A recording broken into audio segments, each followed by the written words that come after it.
दर्शकों, मैं Nikita Rastogi, DNP India में आपका स्वागत। समाज में अपराध की दर अब लगातार बढ़ती जा रही है। चोरी, धोखाधड़ी, हमला और यहाँ तक कि साइबर अपराध जैसे अपराध अब धीरे धीरे समाज में हावी होते जा रहे हैं। इसका एक बड़ा कारण लोगों में बढ़ रही निगेटिव थिंकिंग यानी नकारात्मक सोच भी है।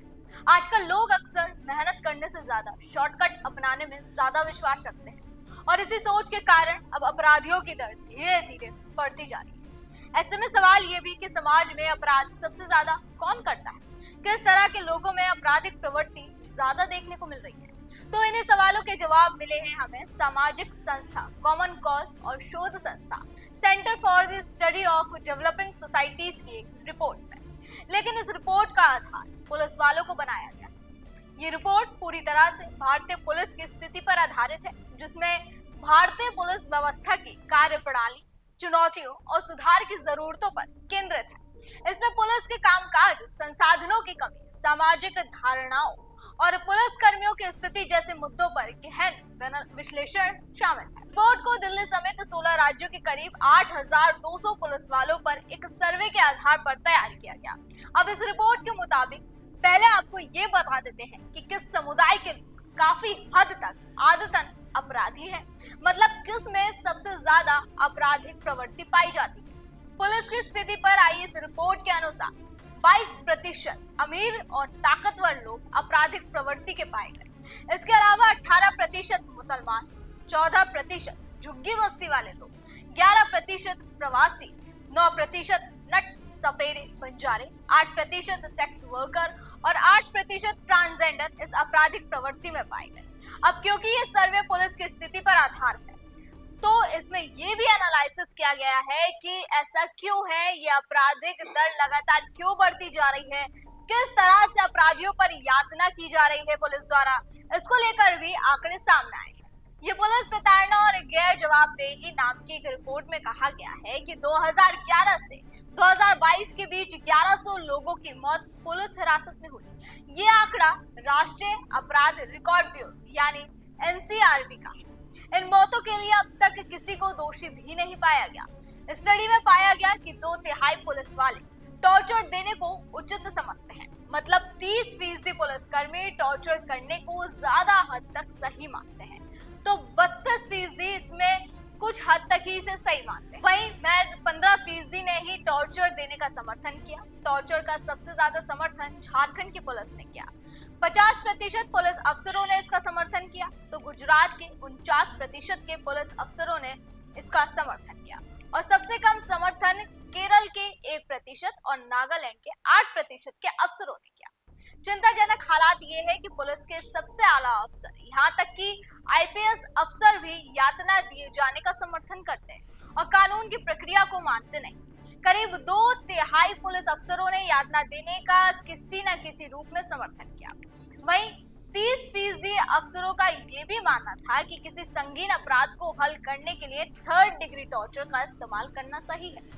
तलवों पर मारना, अंगों पर मिर्ची पाउडर छिड़कना, अपराधी को उल्टा लटकाना जैसे यातना के तरीके 3rd डिग्री टॉर्चर के तहत आते हैं। इसके अलावा 22% पुलिस वालों का मानना है कि खतरनाक अपराधियों को अदालती प्रक्रिया का मौका उपलब्ध कराने से ज्यादा असरदार है उन्हें मार देना या उनका एनकाउंटर कर देना। उनका मानना था कि इससे समाज का भला होगा। हालांकि 74% पुलिस वालों ने ये भी कहा कि पुलिस को उन्हें पकड़ना चाहिए और कानूनी प्रक्रिया का पूरी तरह से पालन करना चाहिए। पुलिस खुद को कानून का रखवाला मानती है। 28% अफसरों का मानना है कि कानूनी प्रक्रिया कमजोर है और अपराध रोकने में धीमी है, तो वहीं 66% का मानना है कि कानून में खामियां हैं, लेकिन फिर भी उससे अपराध रुकता है। अगर एनकाउंटर के आंकड़ों की बात करें तो सबसे ज्यादा एनकाउंटर छत्तीसगढ़ में 259, उत्तर प्रदेश में 110, असम में 79, झारखंड में 52, जम्मू कश्मीर में 45, ओडिशा में 40, महाराष्ट्र में 33 और बिहार में 25 एनकाउंटर हुए हैं। हालांकि सर्वे के अनुसार केवल 40% अफसरों ने माना है कि किसी को गिरफ्तार करते समय कानूनी प्रक्रिया का हमेशा पालन किया जाता है, जैसे किसी को अरेस्ट मेमो बनाकर दस्तखत करवाना, गिरफ्तार किए जाने वाले व्यक्ति के घर वालों को गिरफ्तारी के बारे में बताना और मेडिकल जांच करवाना या वगैरह। तो पुलिस वालों के एक तबके का ये भी मानना है कि यौन हिंसा, बच्चे बच्चियों के अपहरण, चैन छीनना और गौ हत्या जैसे अपराध के लिए भी भीड़ के संदिग्धों को सजा देना सही है। गुजरात के पुलिस कर्मियों में भीड़ की हिंसा के प्रति सबसे अधिक समर्थन देखा गया। वहीं केरल के पुलिस कर्मियों में ये समर्थन सबसे कम था। सबसे ज्यादा दिल्ली और राजस्थान के पुलिस कर्मियों का मानना है कि मुसलमान स्वाभाविक रूप से अपराध करने के आदी हैं। वहीं गुजरात के 2/3 पुलिस अफसर दलितों के बारे में ऐसी राय रखते हैं।